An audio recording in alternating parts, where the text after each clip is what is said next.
동방에서 일단의 천문학자들이 유대인의 왕의 탄생을 가리키는 그런 특별한 별을 이렇게 보게 됩니다. 그 출현을 보게 돼요. 그래서 그들은 그 유대인의 그 특별한 왕을 만나기 위해서 수천 킬로미터의 그 험난한 길을 걸어서 드디어 예루살렘에 도착합니다. 왜냐하면 예루살렘에 당연히 왕이 있을 것이다, 왕이 거기에서 태어날 것이라고 생각했기 때문에 그렇습니다. 하지만 허탕을 치게 돼요. 왜냐하면 예수님은 예루살렘의 궁전에서 태어난 것이 아니라 베들레헴의 작은 그런 구유에서, 작은 어떤 짐승들의 공간에서 예수님이 태어났고 지금은 그 마을에서 지금 성장하고 있는 중입니다.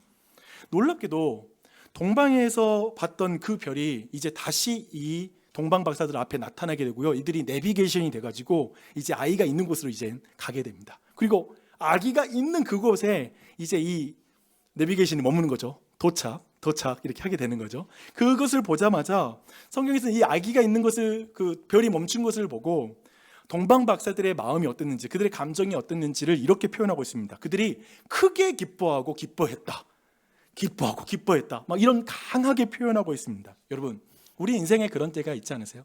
되게 크게 기뻐하고 기뻐한 그 순간, 그러면 여러분은 언제가 떠오르십니까? 저는 한번 생각해 봤는데 2002년 그 한일 월드컵 할 때, 그때 제가 미국과 경기할 때가 저는 생각이 나더라고요.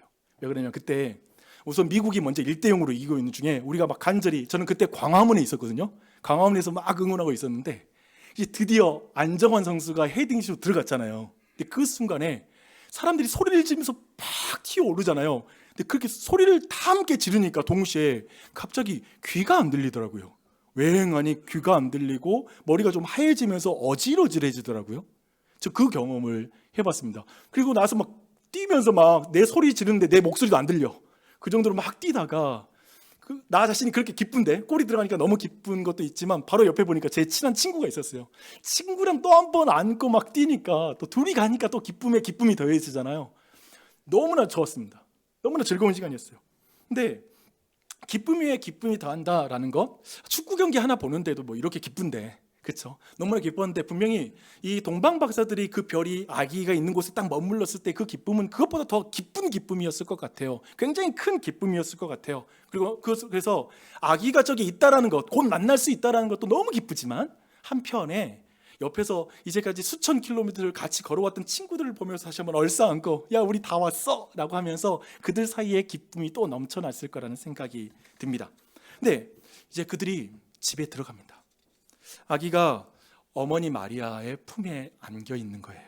근데 그들은 이제 그 아기께 경배했다라고 성경은 말하고 있습니다. 그리고 나서 보배합을 열어서 이제 황금과 유향과 모략을 드린 거예요. 이게 여러분 생각해보세요. 요즘 금값 되게 높은데 지금 굉장히 값비싼 거, 그 당시에 퍼퓸, 그러니까 굉장히 고급 어떤 정말 비싼 어떤 그런 향수를 주님께 드리고 하는 이런 지금 값비싼 예물을 하나님 아기 예수께 선물로 드리는 것이죠.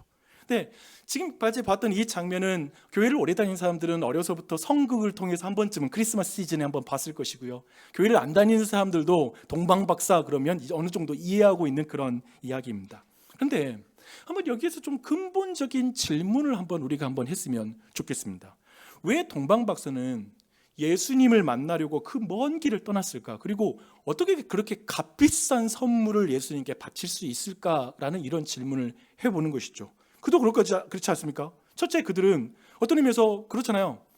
뭐냐면 자기 나라 왕도 아닌데, 자기랑 굳이 상관없는데 그럴 필요는 없었을 거라는 생각이 들어요. 그러면서 저는 그 이유를 두 가지 정도로 이렇게 말할 수가 있을 것 같아요. 첫 번째는 뭐냐면 그들은 예수님이 자신들과 관련이 있는 그 유대인의 왕이라는 걸 느꼈을 것입니다. 자기랑 상관없는 왕이 아니라 자기와 깊이 관련이 있는 왕이라고 생각하고 지금 그 앞에 먼 길마다 않고 거기에 와 있다라고 말할 수가 있다라는 것이죠. 그런 의미에서 오늘 초대되신 분들, 어떤 의미에서 우리 모두가 내가 왜 여기 와 있지? 배우자 눈치 보고 왔을 수 있고 여러 가지가 있을 수 있겠지만, 이 예수는 나와 무슨 관련이 있을까라는 거 오늘 여러분과 관련이 있는 날이 됐으면 좋겠어요. 제 마음은. 그러나 강제하지는 않을 테니까 잘 들어보십시오.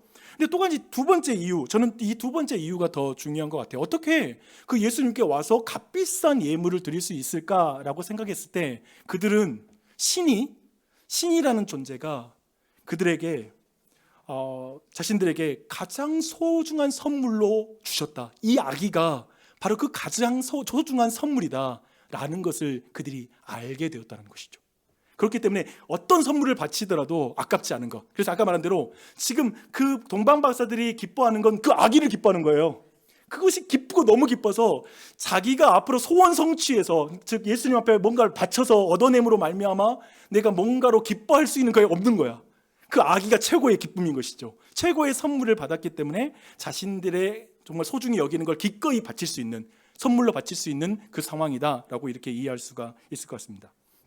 동방박사들이 이렇게 말하는 거죠. 이 아기는 유대인의 하나님이 세상에 준 최고의 선물이야. 이 특별한 왕에게 우리도 선물을 드려야 돼. 너무 기쁘다 라고 이렇게 말하는 것이죠. 여러분, 동방박사는 그들의 기쁨은 무언가를 얻어서 기쁜 것이 아니라 계산을 멈출 수 있는 왕을 선물로 받았기 때문에 기쁜 것이죠. 다르게 말하면 우리에겐 익숙한 기쁨은 뭐예요? 해냄의 기쁨이죠. 내가 뭔가를 해낸 때, 성취할 때의 기쁨이지만 지금 여기에서의 기쁨은 뭔가를 받음의 기쁨이죠. 내게 주어진 것에 의한 기쁨이 그 안에 넘쳐났던 것입니다. 그래서 예수님과 지금 동방 박사의 이 관계를 설명하면 이렇게 표현해 볼 수 있을 것 같아요. 서로 선물의 관계다. 선물을 주고 받는 관계라고 이렇게 말할 수 있을 것입니다. 여러분, 이제부터 이 선물의 관계가 얼마나 특별한 것인지 이 관계의 대조적인 관계 하나를 보면서 여러분과 함께 살펴볼 텐데요. 이 세상은 사실상 거래의 관계의 세상이라는 걸 알아야 됩니다. 우리가 사는 세상이 다 거래예요. 선물이라는 게 진짜 존재하지 않아요. 예를 들어 볼게요. 열심히 공부해야 좋은 대학교에 가는 거야. 노력하면 성공할 수 있어. 그렇죠? 노력 안 하면 성공 못 한다. 성과를 내면 인정받아야 되는 거 아니에요? 성과를 내야 인정받죠. 사랑도 주고받는 것이 공평해야 지속되는 법입니다. 가족들끼리도 give and take 해야 돼요. 받기만 하면 결국 가족도 안 좋아합니다. 그렇죠? 모든 진짜 친밀한 사랑의 관계마저도 부부끼리도 너는 안 줬잖아. 왜 내가 더 줘야 돼? 이 모든 그 거래의 관계 안에 들어가는 걸 우리 모두는 경험하고 있죠. 근데 생각해보면 이 거래의 관계 자체가 저는 틀렸다는 말을 하고 싶지 않아요. 그렇잖아요. 이 세상은 뭔가를 주고받는 것이 너무나 좋은 거죠. 그런데 문제는 이것이 우리 삶의 전부가 되어버렸다라는 데 그 문제가 있습니다. 우리 모두는 어떤 의미에서 언제부턴가 우리 자신이 이렇게 질문한 적이 있을 것입니다. 이 관계는 나에게 얼마나 도움이 되는가? 이 필터를 통과해서 사람을 사귀죠. 지속성을 결정하는 것도 이 필터를 통과해야 돼요. 이 선택이 나에게 이익을 주는가? 이 일에 투자할 만큼 내가 돌려받을 수 있을까? 라고 하는 이 거래의 관계, 거래의 세상이라는 그 안에서 이 필터를 통해서 우리는 모든 관계를 맺고 이 세상을 살아가고 있다라고 말할 수 있을 것 같습니다. 그래서 우리가 사는 세상 한마디로 거래의 세상입니다. 여기 화면에 보면 되게 미국인 여성 작가인데요. 메릴린 로빈슨은 되게 유명한 여성 작가입니다. 그러니까 소설가로서 받을 수 있는 최고의 상인 중에 하나인 퓰리처상을 받은 사람이에요. 노벨 문학상의 후보로 오르기도 하고 굉장히 유명한 분이에요. 근데 그녀는 자신의 책에서 이런 질문을 하게 됩니다. 우리는 언제부터 삶을 선물이 아니라 거래로 여기게 되었을까? 우리는 언제부터 삶을 선물이 아니라 거래로 여기게 되었을까? 근데 그의 책 내용은 그렇게 어렵진 않습니다. 삶은 원래 우리가 만들어낸 것이 아니래요. 여러분, 요즘 태어나신 분 중에 여러분이 만들어내서 태어난 분 안 계시잖아요. 공기, 이 자연, 사실상 너무 중요한 것들을 하나도 우리가 만든 게 아니잖아요. 다 주어진 것이죠. 근데 이미 주어진 것이었는데 이제는 우리의 인생이 어떻게 되었냐면 무엇이든지 관리하고 소유하고 통제해야만 얻을 수 있는 것이 되어버렸다는 거예요. 어느 순간부터 자본주의 사회 속에서 거대한 세계관들이 끊임없이 내가 이걸 가져야 되는, 쟁취해야 되는 세상으로 바뀌었다는 것이죠. 한마디로 말하면 삶이 받는 것이 아니라 따내는 것으로 바뀌어버렸다는 거예요. 그리고 이것이 우리에게 엄청난 영향을 미치고 있다라는 것을 책에서 다루고 있습니다. 여러분, 그래서 오늘날 우리의 삶이 어떤가요? 사랑받기 위해서 증명해야 되고 쓸모가 있어야 환영받는 것이고요. 성과가 없으면 스스로의 가치도 의심해요. 내가 그 안에서 자리매김 못하면 스스로 가치 없다고 느끼는 게 우리도 그렇게 우리 자신을 평가해요. 회사에서는 성과로, 학교에서는 성적으로, 그리고 사회에서는 스펙으로, 심지어 인간관계는 끊임없이 우리는 이 평가와 판단 속에, 거래의 관계 속에서 우리는 끊임없이 살아가고 있는 것이죠. 근데 이런 세상에서 결국 사람이 결국 지치게 된다는 거예요. 그러니까 피로 사회가 되는 거예요. 너무 피곤한 거예요. 결국 거기에 도달할 수밖에 없습니다. 거래의 세계에는 있잖아요, 안전한 장소가 없어요. 조금만 얼마든지 나보다 더 잘하는 사람이 나오면 나는 대체되는 거예요. 지금 AI가 나오면 얼마나 많은 직업이 대체될지 우린 두려운 거예요. 그렇죠? 조금만 뒤처지면 불안해하고, 아무리 애써도 이 정도면 충분하다는 생각을 내 자신이 절대 하지 못해요. 이 정도면 충분해라는 생각을 못해요. 또 누구에게도 말하지 않아요. 너 정도면 충분해 라는 말을 누군가로부터 듣기도 힘들어요. 교만하지 마. 애들이 뭐 성적 99점 낮아도 교만하지 마. 계속 긴장하고. 그래서 우리는 이렇게 고백하게 됩니다. 제가 볼 때 이거예요. 제가 이 문장을 좀 만들어 봤는데, 우리는 있잖아요, 인생 가운데 실패해서 지친 것이 아니라 거래로 살아가니까 지치는 거예요. 모든 게 선물이 없는 거야. 거래로만. 그 안에서 우리가 평가받으니까 너무나 지친 삶을 살고 있다라고 말할 수가 있을 것입니다. 여러분, 이제 이 자리에서 다시 동방박사 이야기로 한번 돌아가 보게요. 동방박사가 있잖아요, 예수님께 황금과 유황과 모략을 바칠 때 이것은 거래가 아니라 뭔가를 거래를 위해서 지불하는 게 아니에요. 그렇잖아요. 그들은 이 선물을 드리니까 예수님 나중에 좀 우리 뭐 좀 챙겨주세요. 오늘날 많은 어떤 그리스도인들 그렇다 하더라고요. 헌금하면서 주님이 좀 챙겨줄 걸 기대하면서 하기도 한다고. 예를 들면은 지금 이게 그게 아니에요. 동방박사는 그런 마음이 아니에요. 오히려 정반대예요. 그들은 이미 가장 큰 선물을 받은 사람들인 거예요. 가장 큰 선물을 받았어요. 자신들의 계산과 모든 예측을 넘어서 자신들의 삶과 운명에 깊이 연결된 존재를 지금 대하고 있는 거죠. 그가 내게 주어졌다는 걸 아는 거야. 그것을 하나님이 내게 보내주신 분이라는 걸 알고 있는 거예요. 이 사실을 지금 보고 있는 것입니다. 그래서 그들의 반응이 뭔지 아세요? 그들의 반응은 거래가 아니라 경배예요. 여기에 경배가 발생합니다.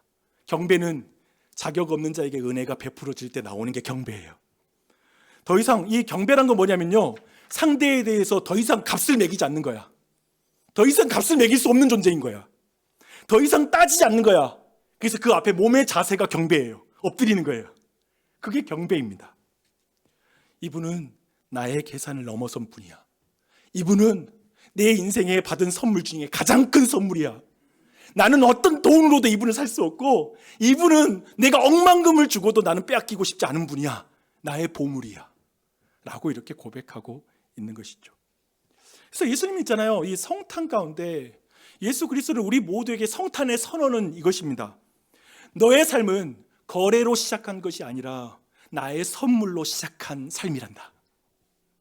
너는 증명해서 너의 존재의 가치를 말하지 않아. 사실 너를 위한 나의 사랑이 너를 증명하고 있어. 내가 너를 위해서 대신 죽었다면 그게 너의 가치야. 내 핏값의 가치를 가진 존재야 라고 예수님은 말씀하시는 거죠. 너는 이미 주어진 세계에 살고 있지, 너가 뭔가에 취하여서 성취된 사상을 살고 있는 게 아니야 라고 이렇게 우리에게 말씀하고 있는 것이죠. 그래서 성탄은 하나님이 세상과 거래를 시작하신 사건이 아니라 하나님이 세상에 자신의 선물을 내어주신 사건이죠. 자기의 독생자 예수 그리스도를 우리에게 선물로 내어주신 사건, 그것이 크리스마스입니다. 온 우주의 왕이신 창조주 하나님이 그 하늘에 그 천장을 찍고 들어와서 사람의 몸을 입고 이 땅에 선물로 내려오신 것, 메리 크리스마스, 아멘. 이 크리스마스입니다. 그런데 딱 이 지점에서 이렇게 기독교가 신이 인간의 몸을 입고 이렇게 야기로 태어나는 거, 이런 방식, 그리고 나중에는 십자가에 달려 죽는 방식으로 인간을 구원하는 이런 모든 방식에 대해서 거래의 세계, 거래의 관계에 익숙한 사람들은 이런 질문을 안 할 수가 없어요. 도대체 성경에서 말하는 신이 도대체 무슨 신입니까? 능력이 많다면서요, 전능하다면서요, 그렇다면 타노스처럼 손가락을 튕겨서 사람을 구원하면 되는 거 아니에요? 왜 그렇게 능력이 많으면 쉽고 빠르게 하면 되는 거지, 왜 그렇게 느리게 그렇게 복잡한 절차를 거쳐서 인간을 구원한단 말입니까? 아기 예수가 이 땅에 태어나서 또 막 그렇게 태어나서 막 잘하고, 이거 계산이 안 맞잖아요. 죄인을 구원하려고 하나님이 죽는 게 말이 돼요? 도대체 이 계산법을 이해가 안 됩니다. 이렇게 말하는 거죠. 능력이 있으면 왜 그렇게 행동하냐고 라고 말하는 것.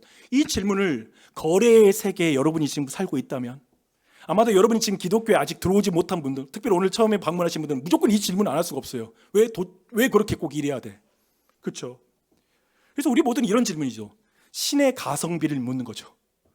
도대체 이게 가성비가 있는 그런 행동이야? 라고 이렇게 질문하고 있는 거죠. 우리에게. 그러면서 우리 모두에게 능력이 있다는 건 뭐예요? 내가 생각해봤지. 애누리를 검색할 필요가 없어. 능력이 있으면. 가격 비교 사이트를 왜 들어가? 그냥 사. 뭐 반품할 필요 없어. 쿠팡 해가지고 또 반품 또 하고. 왜 그래? 백화점 가서 그냥 보이는 대로 찍고 사면 되잖아요. 반품할 필요 없이 딱 정해진 거, 내가 원하는 디자인 직접 보고 고르는 거예요. 우리에게 능력이 있다는 건 더 편하고 더 쉬운 길을 선택할 옵션이 있다는 소리죠. 우리 모두가 능력을 갖기 원하는 이유는 이걸 거예요. 그런 계산의 그런 관계, 계산의 세상에 사는 사람들의 입장에서 예수 그리스도의 이 땅의 성육신과 그리고 그분의 죽으심은 그런 의미에서 우리 안에 질문이 있다는 것이죠. 맞아요. 하나님은 전능하신 분이십니다. 그러나 그 능력을 아무런 방향으로 마음껏 사용하는 분이 아닙니다. 네, 이 부분은 되게 이해하기 어려운 이 부분인데, 이 부분을 제가 비유 2가지로 한번 설명해 볼게요. 특별히 하나님은 있잖아요. 사랑과 공의라는 길을 따라서만 그분이 이 능력을 사용하거든요. 그걸 한번 제가 설명해 드릴게요. 여러분, 댐을 생각해 보세요. 댐에 물이 저장되어 있는 그 물은 엄청나게 강력합니다. 우리가 아는 것처럼. 우리가 그 물이 정해진 수로로만 흐를 때 그건 생명을 만들 수 있는 물이 될 것이고, 또 한편에 터빈을 돌려서 전기 에너지를 만들어서 많은 사람을 유익하게 할 수 있는 에너지가 될 수 있을 거예요. 그 수로로 가야 돼요. 그런데 만약에 그 댐에 있는 물이 수로로 가지 않는 걸 여러분 뭐라고 부르죠? 그걸 댐이 터졌다 혹은 홍수 났다 그러겠죠. 물이 그 길로 안 가면 사람들을 죽이게 되죠. 사람들에게 정말 공포죠. 모든 걸 파괴해 버릴 것입니다. 그런 의미에서 우리가 생각하는 힘, 전능함 이를 말할 때 중요한 건 그 힘의 크기가 아니라 그 힘이 어디로 흐르느냐라는 것이 하나님께 너무 중요한 거예요. 우리는 하나님 능력 있으면 좀 마음대로 하세요 좀 이라고 우리는 요청하지, 길 없이 일하라는 거야. 하지만 하나님 그렇게 일하실 수 없는 거예요. 어떤 원칙을 따르느냐, 어떤 실행 시스템을 따라가느냐가 하나님께 중요하단 말이죠. 이 부분 좀 더 하나 비유만 더 볼게요. 다른 비유 하나. 그것은 뭐냐면 인간 권력이라는 것입니다. 돈과 권력이 누구에게 있느냐에 따라서 그건 굉장히 다릅니다. 예를 들면 돈과 권력이 아돌프 히틀러에게 있을 때 전 유럽만이 아니라 전 세계가 전쟁터가 되어서 수많은 사람이 죽어가죠. 그 힘이 그리 흘러가니까. 그런데 생각해보면 또 한편에 수백만의 유대인들이 학살을 당했고요. 근데 그와 또 다르게 기원전 3세기에 또 다른 왕이 있어요. 인도에 마우리아 왕조가 있었는데 아소카 대왕이라는, 여러분 대왕 그러니까 이 사람 굉장한 인물 같죠? 맞아요. 굉장히 특별한 인류 역사에서 흥미로운 사람이에요. 그런 처음에 정복 군주였어요. 다른 사람들을 정복하고 피를 흘림으로 확장해 나가는 어떤 피에 굶주리는 왕이었어요. 근데 그가 어느 날 어느 한 전투에서 수십만이 죽어간 모습을 보면서 깊은 회의감에 빠지면서 그 마음의 길이 바뀌어버렸어요. 어떻게 바뀌었냐면 그 이후로는 관대함과 자비의 통치로 완전히 전환한 거예요. 그리고 그 왕이 뭐라고 말한 줄 아세요? 정복의 기쁨보다 자비의 기쁨이 더 크다. 어떻게 이렇게 한 사람이 바뀌었을까? 이전과 이후가 왜 바뀌었을까요? 왜냐하면 마음의 길이 바뀐 거예요. 그러니까 모든 힘과 자신에게 있는 권력이 그 길을 따라 사용됨으로 말미암아 이제 다른 통치를 보여주는 존재가 되었다는 것이죠. 이 두 비유를 딱 그대로 우리가 가져와서 잘 이것을 보면 방금 우리가 처음부터 했던 그 질문 자체가 좀 바뀌게 돼요. 이런 거죠. 우리는 처음에 이런 질문을 했죠. 하나님이 전능하시다면서 왜 이렇게 사람으로 태어나시고 뭐 십자가에 달려 죽고 왜 이렇게 일하시는 거죠? 라고 질문했는데, 그 질문이 아니라 이제 우리가 해야 될 질문은 하나님의 능력은 어떤 길을 따라 흐르는가 라는 것이죠. 하나님도 그 마음의 길을 따라 일하시는 거예요. 성경은 그래서 그렇게 말하는 거예요. 신의 능력은 하나님의 사랑과 공의라는 길을 통해서만 흘러간다, 사용된다 라고 말하고 있습니다. 하나님은 그분의 사랑과 공의라는 그 원칙에 따라 그분의 능력을 사용하시는 분이십니다. 다른 방식으로 하면 그 자신을 부정하게 되는 거예요. 그 두 가지 원칙을 지킵니다. 하나님은 전능하다고 해서 죄를 그냥 덮어버릴 수 없습니다. 그것은 공의를 무너뜨리는 것이기 때문에 그렇습니다. 또 한편 하나님은 죄인이라고 해서 넌 필요 없어, 죄인이니까 그냥 죽어, 지옥에나 가, 이렇게 할 수가 없습니다. 죄인을 여전히 사랑하기 때문에 그렇습니다. 사랑의 길을 가시는 것입니다. 그래서 흥미롭게도 이 두 가지를 모두 붙드는 건 딜레마예요. 이건 신의 딜레마예요. 사랑과 공의를 동시에 붙드는 것 자체가 우리 편에서도 이해가 안 되시죠? 우리가 이 두 가지를 함께 붙드는 방법을 우리도 잘 모르겠어. 도저히 이 일을 하나님이 어떻게 하신단 말이지? 라는 거죠. 사랑만 택하면 공의가 무너지고, 공의만 택하면 사랑이 무너지는 그 상황인 것이죠. 이 딜레마를 푸는 것, 이 놀라운 딜레마를 푸는 하나님은 놀라운 지혜로운 분이셔서 이 딜레마를 이제 풀어가요. 근데 이 딜레마를 풀어갈 때 하나님은 손쉬운 방법을 택하는 것이 아니라 자기 본성에 가장 충실하게 일하시죠. 사랑과 공의라는 품성에 따라서, 성품에 따라서 거기에 충실하게 그분은 일하십니다. 그게 바로 두 가지인데요. 첫 번째, 성육신입니다. 사람의 몸을 입고 이 땅에 하나님이 오셨습니다. 말씀이 육신이 되어 우리 가운데 거하심에, 말씀이 육신이 되어 우리 가운데 거하심에 우리가 그의 영광을 보니 아버지의 독생자의 영광이요 은혜와 진리가 충만하더라. 아멘. 아멘. 하나님은 죄의 문제를 멀리서 처리하지 않으시고 타노스처럼 해결하지 않으시고 죄의 현장 가운데 들어오셨습니다. 죄의 싹슨 사망이기 때문에 죽을 수 있는 인간의 모습으로 이 땅에 내려오셨습니다. 그분은 왕궁이 아니라 마국간에서 인간의 몸을 입고 이 땅에 태어나셨습니다. 이렇게 본다면 하나님은 능력이 없어서 아기의 모습으로 이 땅에 온 것이 아니라 사랑과 공의의 왕이 되기 위해서 아기의 모습으로 이 땅에 오실 수밖에 없는 거죠. 이게 하나님의 지혜입니다. 귀 있는 자는 들을지어다, 이것이죠. 그리고 이 공의와 사랑의 길의 정점은 어디냐면요, 십자가입니다. 십자가입니다. 십자가는 하나님이 죄인들을 구원하기 위해서 가장 효율적인 방법으로 선택한 방법은 아니에요. 십자가는 하나님이 계산을 넘어서 공의와 사랑으로 선택하신 길이었습니다. 성경은 이렇게 말합니다. 우리가 아직 죄인 되었을 때 그리스도께서 우리를 위하여 죽으심으로 하나님께서 우리에 대한 자기의 사랑을 확증하셨느니라. 확증하셨느니라. 십자가를 통해. 무슨 말입니까? 우리 모두는 어떤 사람인 줄 아세요? 이 자리에 오늘 초대된 분도 마찬가지고요. 여러분 모두 원래 그랬어요. 나는 아직 바뀌지 않을 때 예수님이 십자가에 달려 죽으셨습니다. 내가 좋은 사람으로 변화될 가능성을 보이기 전에 그분은 나를 위해서 십자가에 달려 죽으셨습니다. 하나님은 값을 지불하셨습니다. 우리가 자격이 없을 때, 심지어 하나님을 여전히 대적하고 있을 때, 우리가 아직 죄인 되었을 때 그리스도께서 우리를 위하여 자신을 선물로 내어주셨습니다. 자신의 목숨도 선물로 내어주셨습니다. 이게 기독교가 말하는 복음입니다. 이것이 성경이 말하는 복음입니다. 이 복음을 들으십시오. 이것은 생각해보면 공정한 거래는 아닌 것 같아. 너무 일방적인 사랑이었습니다. 이걸 그래서 기독교인들이 이렇게 말합니다. 은혜다. 자격 없는 자에게 주는 은혜다. 근데 왜 그렇게까지 할까? 왜 신이 그렇지? 왜 신이 그렇게까지 일할까? 이유는 하나입니다. 하나님은 계산이 아니라 사랑이시기 때문에 그렇습니다. 사랑은 손익분기점을 묻지 않는 거예요. 사랑은 이 정도면 충분하다고 말하지 않는 게 사랑인 거예요. 예수님은 선한 목자는 양을 위하여 목숨을 내어주나니 라고 이렇게 말씀하고 있습니다. 생각해보면 양 한 마리와 목자의 생명은 함께 이게 같이 계산이 안 되는 거예요. 양을 위해서 왜 목자가 죽여? 제가 이해 안 됐던 영화, 제일 짜증났던 영화 중에 하나가 뭔지 아세요? 라이언 일병 구하기. 라이언 일병 하나 구하려고 왜 저 사람들이 저렇게 죽어가야 돼? 짜증나. 근데 신이 죄인 한 사람을 위해서, 한 사람이 있을지라도 신이 자신의 목숨을 내주겠대. 말도 안 돼. 그러나 사랑의 관계 안에서 계산이 멈춥니다. 계산이 멈춥니다. 이게 기독교가 말하는 사랑인 것이죠. 그래서 성경이 말하는 하나님은 있잖아요. 거래의 왕이 아니라 사랑의 왕이시죠. 자신의 의를 포기하지 않으시고 동시에 우리도 포기하지 않으신, 죄인도 포기하지 않는 하나님. 사랑을 포기하지 않기 위해서 자신이 이 땅에 내려오시는 왕, 공의를 무너뜨리지 않기 위해서 자신의 목숨을 내어줘서 그 공의로움을 이루시는 왕이시죠. 그래서 빌립보서는 이렇게 말합니다. 자기를 비워 종의 형체를 가지사 사람들과 같이 되셨고 죽기까지 복종하셨으니 그 십자가의 죽으심이라. 아멘. 아멘.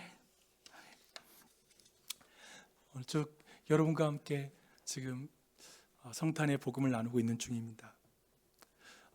이제 좀 편한 좀 이야기를 이렇게 여러분이 좀 익숙할 수 있는 드라마 이야기를 좀 나누도록 하겠습니다.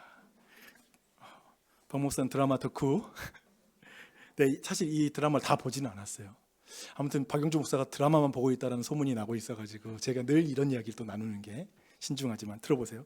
넷플릭스에 사실 최근에 굉장히 많은 사람들에게 사랑을 받았던 작품 하나가 있어요. 뭐냐면 서울 자가의 대기업 다니는 김부장 이라는 이 드라마가 나왔는데 진짜 많은 직장인들에게 공감을 가진 그런 작품이었습니다. 여러분 혹시 보신 분 손 들어보실래요? 안 보도 상관없어. 오늘 내가 말해주는 거 보면 다 본 거야. 그리고 또 보려고 하지 마요. 갑자기 이거 듣고 나서 호기심 생겨서 내가 봐가지고 시간 낭비가 얼마나 심했는지 몰라요. 이런 분들 꼭 있어요. 그러지 마요. 오늘 보고 딱 제가 들으면 다 들은 거니까. 주인공은 53세의 김낙수 씨가 등장합니다.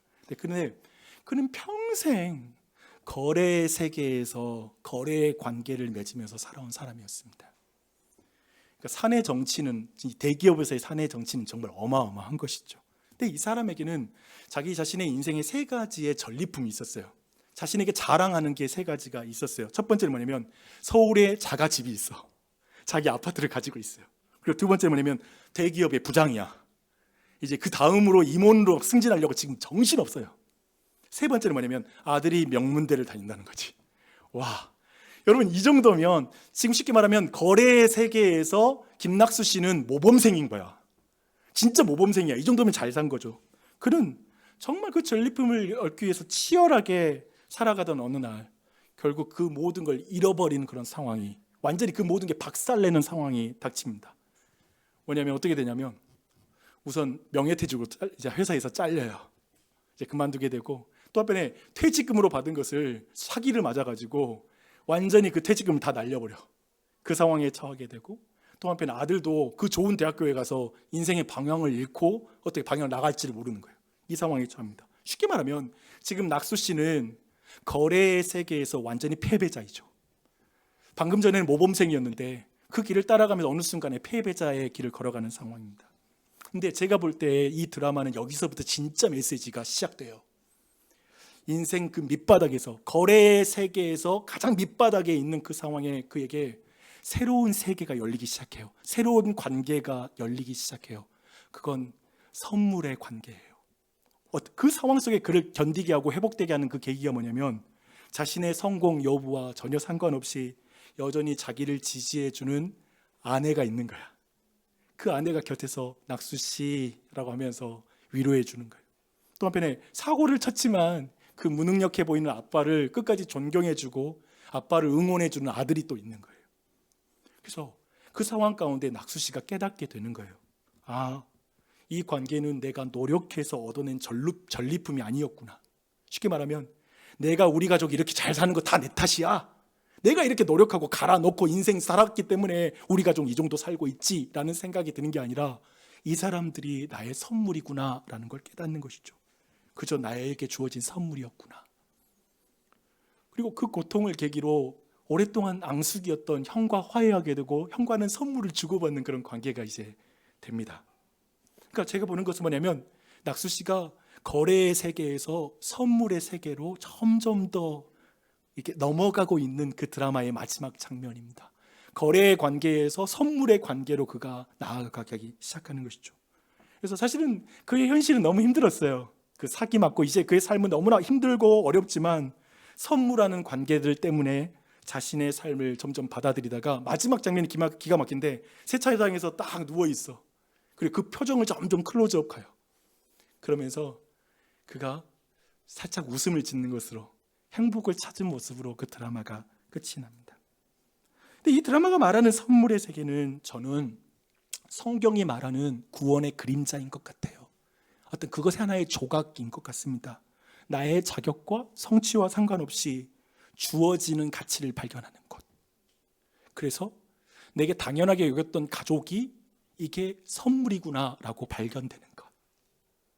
그리고 내 힘으로 지킨 게 아니라 그가 나를 지켜주고 있구나라는 사실을 깨달을 때 진정한 인생의 행복 가운데 들어가는 것. 그것이 바로 그 내용인 것이죠. 사랑하는 여러분, 그러면서 오늘 이 이야기가 여러분 모두에게 또한 질문이 되었으면 좋겠습니다. 사실 여러분이 지금 치열하게 살고 있는 그 거래의 세계, 그것은 아마도 여러분에게 많은 것을 줬을 거예요. 거기에 키워드는 이런 키워드인 것 같아요. 속도, 효율, 성취, 경쟁력. 치열하게 살죠. 그러나 끊임없이 자신의 가치를 증명하느라 너무 지쳐 있진 않으세요? 정말 여기에서 내가 벗어날 수 없어서 여기 사는 거지. 솔직히 너무 지쳐 있긴 하죠. 바쁜 하루를 마치고 집에 돌아왔을 때 정말 회사에서 그 계산기 들이대다가 왔는데 마음의 계산기가 안 멈추는 거예요. 그래서 집에서 휴식이 휴식 같지가 않은 삶을 살고 있는 분이 이 자리에 계십니까? 성과가 있어도 불안은 사라지지 않고 사랑받고 있어도 혹 잃을까 두려워하는 그 마음, 그것이 여러분의 인생 아닙니까? 그러니까 제가 보니까 이거예요. 거래의 세계라는 건 어떤 긍정적인 면으로 본다면 우리를 굉장히 움직이게 만들어요. 가만히 있지 못하게 만들어요. 열심히 살게 만들어요. 하지만 한 번도 우리를 안심시키진 않아요. 그 정도면 됐어라는 말을 하지 않아요. 거래의 세계에서는 그런 단어가 존재하지 않아요. 바로 이 자리에 예수 그리스도가 찾아오셨습니다. 예수님이 여기에 오셨습니다. 하나님은 계산의 언어로 우리를 설득하지 않습니다.